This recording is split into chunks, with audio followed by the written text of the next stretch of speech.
plaines d'Île-de-France vivait un roi sans apparence, pas fait d'or ni de velours, mais de justice et de retour de labeur. On l'appelait Louis le Gros, un roi de terre, un roi d'en bas. Sous la pluie ou dans les champs, il marchait près de ses paysans. C'était le roi au grand cœur, pas de diamant, pas de fleurs, juste du pain, un peu de vin et la force d'un lendemain. Il régnait sans peur ni rancune, sous le soleil et sous la lune. Louis le Gros, homme sincère, un roi de poussière et de lumière.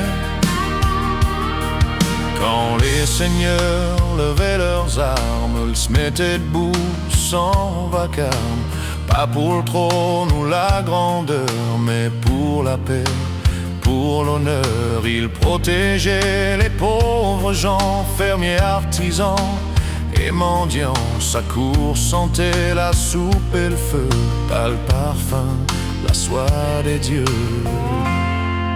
C'était le roi au grand cœur, pas de diamant, pas de fleurs, juste du pain, un peu de vin et la force d'un lendemain. Il régnait sans peur ni rancune, sous le soleil et sous la lune.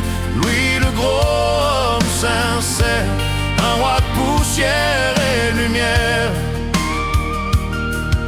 Certains rois gravent leur nom dans l'or, lui dans le cœur de son peuple encore. Et dans les tavernes d'aujourd'hui, on chante son nom à minuit.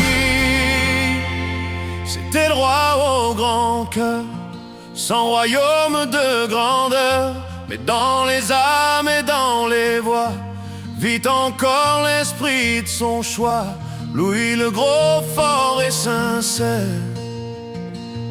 un roi de terre et de lumière.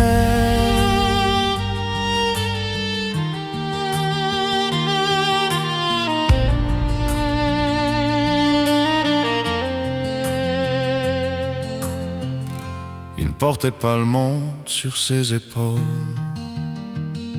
juste la France et ses bras.